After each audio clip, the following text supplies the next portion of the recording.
लक्ष्मीपतये नमः। ॐ कमलाकान्ताय नमः। ॐ रमापतये नमः। ॐ कमलनाभाय नमः। ॐ श्रीनिवासाय नमः। ॐ वैकुण्ठनाथाय नमः। ॐ क्षीराब्धिशायिने नमः। ॐ शेषशायिने नमः।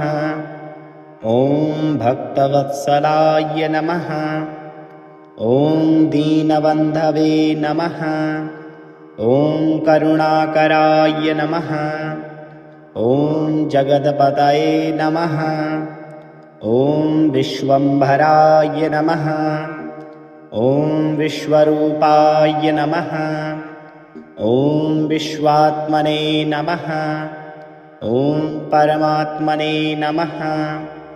ॐ परब्रह्मणे नमः। ॐ सनातनाय नमः। ॐ अव्ययाय नमः। ॐ नित्याय नमः। ॐ शुद्धाय नमः। ॐ बुद्धाय नमः। ॐ मुक्ताय नमः। ॐ सर्वेश्वराय नमः। ॐ सर्वज्ञाय नमः। ॐ सर्वशक्तिमते नमः। ॐ सर्वपालकाय नमः। ॐ सर्वरक्षकाय नमः। ॐ लोकनाथाय नमः। ॐ लोकपालाय नमः। ॐ लोकबन्धवे नमः। ॐ देवदेवाय नमः। ॐ देवेशाय नमः।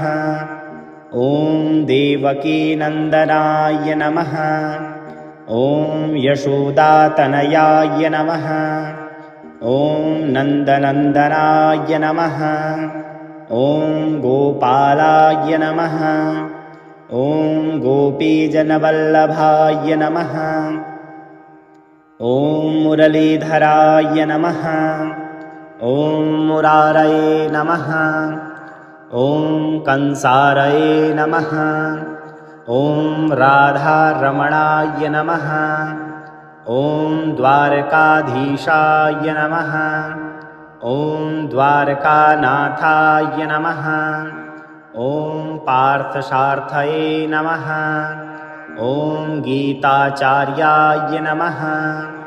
ॐ योगेश्वराय नमः।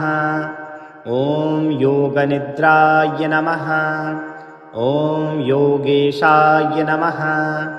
ॐ यज्ञपुरुषाय नमः। ॐ यज्ञेशाय नमः।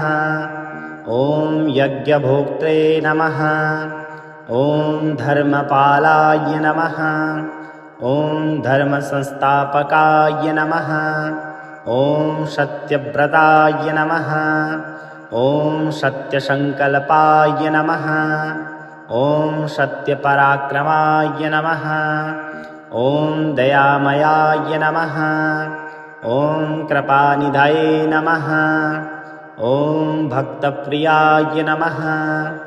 ॐ भक्तरक्षकाय नमः। ॐ भयहराय नमः। ॐ पापनाशनाय नमः। ॐ दुःखहर्त्रे नमः। ॐ सुखदाय नमः। ॐ मोक्षदाय नमः। ॐ श्रीप्रदाय नमः। ॐ धनदाय नमः। ॐ ऐश्वर्यदाय नमः। ॐ सौभाग्यदाय नमः। ॐ मङ्गलप्रदाय नमः। ॐ लक्ष्मीकान्ताय नमः। ॐ श्रीमतये नमः। ॐ परममङ्गलाय नमः। ॐ विष्णवे नमः। ॐ लक्ष्मीपतये नमः। ॐ जगन्नाथाय नमः। ॐ वासुदेवाय नमः। ॐ माधवाय नमः। ॐ गोविन्दाय नमः। ॐ केशवाय नमः। ॐ मधुसूदनाय नमः। ॐ त्रिविक्रमाय नमः। ॐ वामनाय नमः। ॐ श्रीधराय नमः। ॐ ऋषिकेशाय नमः। ॐ पद्मनाभाय नमः। ॐ दामोदराय नमः। ॐ अच्युताय नमः। ॐ अनन्ताय नमः। ॐ पुरुषोत्तमाय नमः। ॐ अधोक्षजाय नमः। ॐ उपेन्द्राय नमः। ॐ जनार्दनाय नमः। ॐ हरये नमः। ॐ श्रीवत्सवक्षसे नमः। ॐ गरुडध्वजाय नमः। ॐ चक्रपाणये नमः। ॐ सारङ्गपाणये नमः। ॐ गदाधराय नमः। ॐ पद्महस्ताय नमः। ॐ चतुर्भुजाय नमः। ॐ लक्ष्मीपतये नमः। ॐ कमलाकान्ताय नमः। ॐ रमापतये नमः। ॐ कमलनाभाय नमः। ॐ श्रीनिवासाय नमः। ॐ वैकुण्ठनाथाय नमः।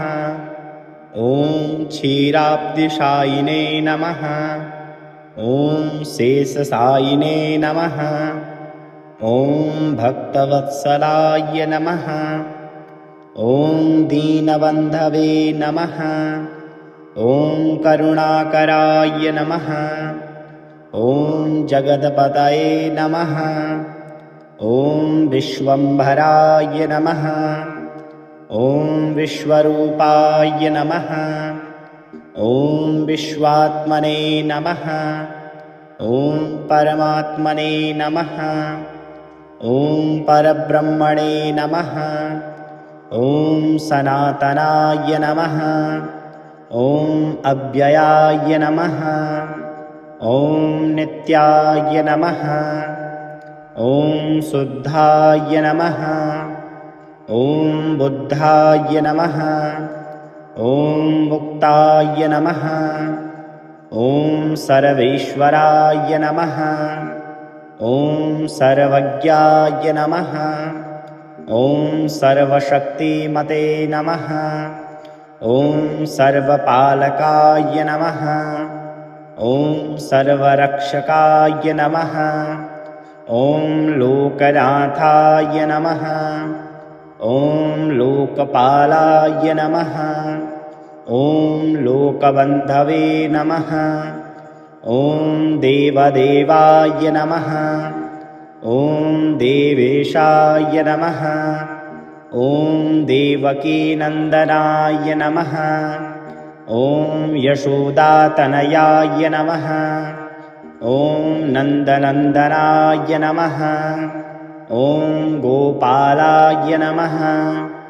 ॐ गोपीजनवल्लभाय नमः। ॐ मुरलीधराय नमः। ॐ मुरारये नमः।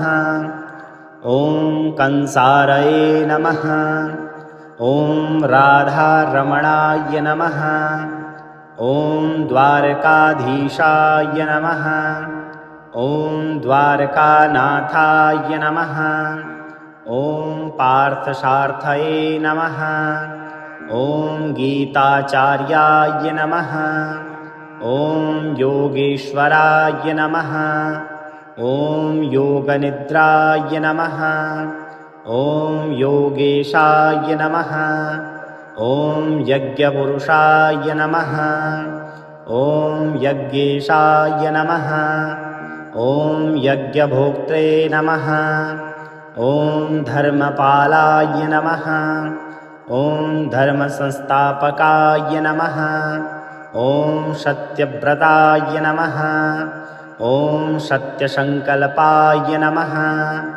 ॐ सत्यपराक्रमाय नमः। ॐ दयामयाय नमः। ॐ कृपानिधये नमः। ॐ भक्तप्रियाय नमः। ॐ भक्तरक्षकाय नमः। ॐ भयहराय नमः। ॐ पापनाशनाय नमः। ॐ दुःखहर्त्रे नमः। ॐ सुखदाय नमः। ॐ मोक्षदाय नमः। ॐ श्रीप्रदाय नमः। ॐ धनदाय नमः। ॐ ऐश्वर्यदाय नमः। ॐ सौभाग्यदाय नमः। ॐ मङ्गलप्रदाय नमः। ॐ लक्ष्मीकान्ताय नमः। ॐ श्रीमते नमः। ॐ परममङ्गलाय नमः। ॐ विष्णवे नमः। ॐ लक्ष्मीपतये नमः। ॐ जगन्नाथाय नमः। ॐ वासुदेवाय नमः। ॐ माधवाय नमः। ॐ गोविन्दाय नमः। ॐ केशवाय नमः। ॐ मधुसूदनाय नमः। ॐ त्रिविक्रमाय नमः। ॐ वामनाय नमः। ॐ श्रीधराय नमः। ॐ ऋषिकेशाय नमः। ॐ पद्मनाभाय नमः। ॐ दामोदराय नमः। ॐ अच्युताय नमः। ॐ अनन्ताय नमः। ॐ पुरुषोत्तमाय नमः। ॐ अधोक्षजाय नमः। ॐ उपेन्द्राय नमः। ॐ जनार्दनाय नमः। ॐ हरये नमः। ॐ श्रीवत्सवक्षसे नमः।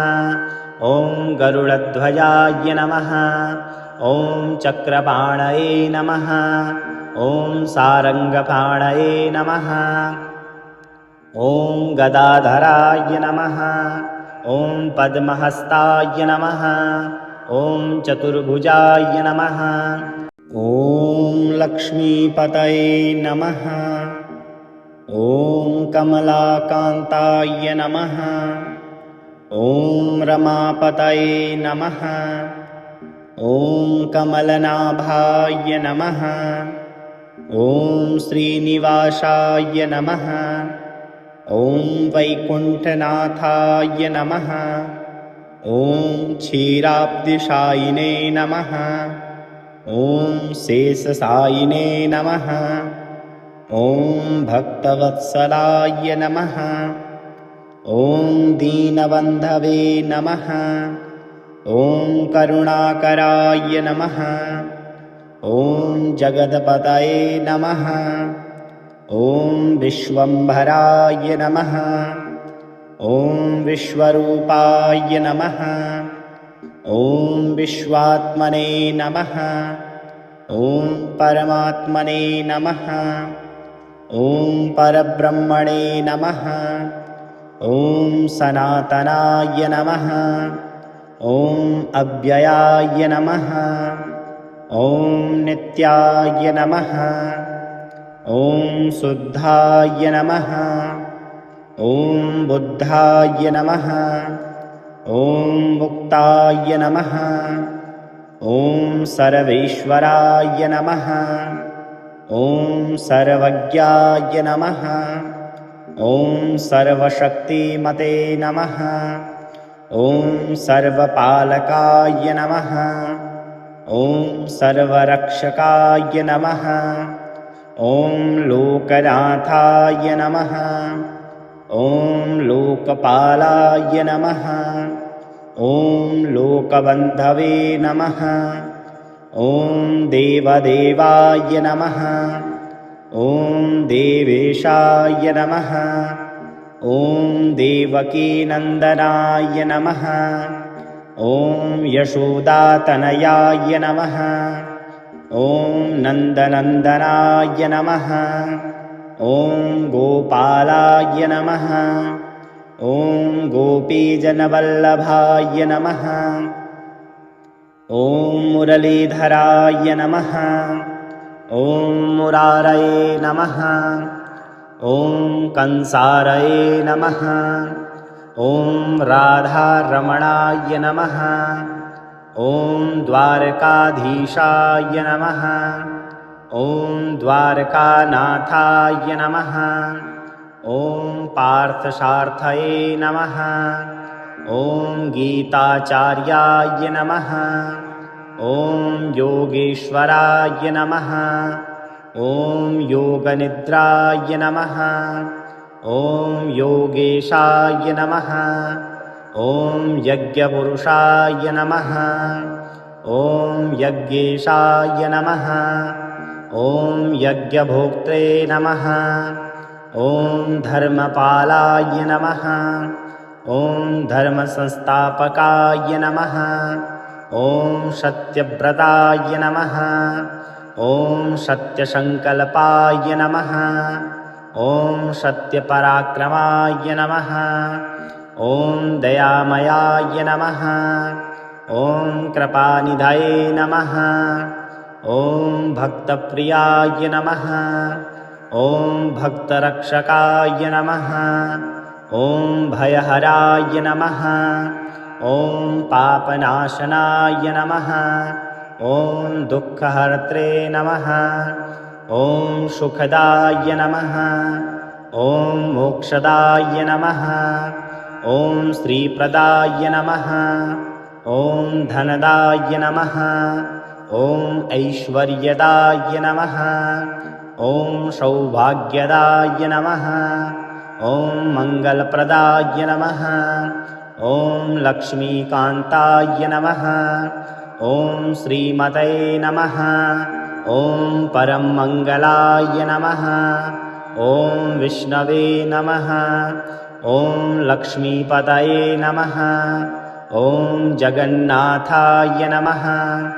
ॐ वासुदेवाय नमः। ॐ माधवाय नमः। ॐ गोविन्दाय नमः। ॐ केशवाय नमः। ॐ मधुसूदनाय नमः। ॐ त्रिविक्रमाय नमः। ॐ वामनाय नमः। ॐ श्रीधराय नमः। ॐ ऋषिकेशाय नमः। ॐ पद्मनाभाय नमः। ॐ दामोदराय नमः। ॐ अच्युताय नमः। ॐ अनन्ताय नमः। ॐ पुरुषोत्तमाय नमः। ॐ अधोक्षजाय नमः। ॐ उपेन्द्राय नमः। ॐ जनार्दनाय नमः। ॐ हरये नमः। ॐ श्रीवत्सवक्षसे नमः। ॐ गरुडध्वजाय नमः। ॐ चक्रपाणये नमः। ॐ सारङ्गपाणये नमः। ॐ गदाधराय नमः। ॐ पद्महस्ताय नमः। ॐ चतुर्भुजाय नमः।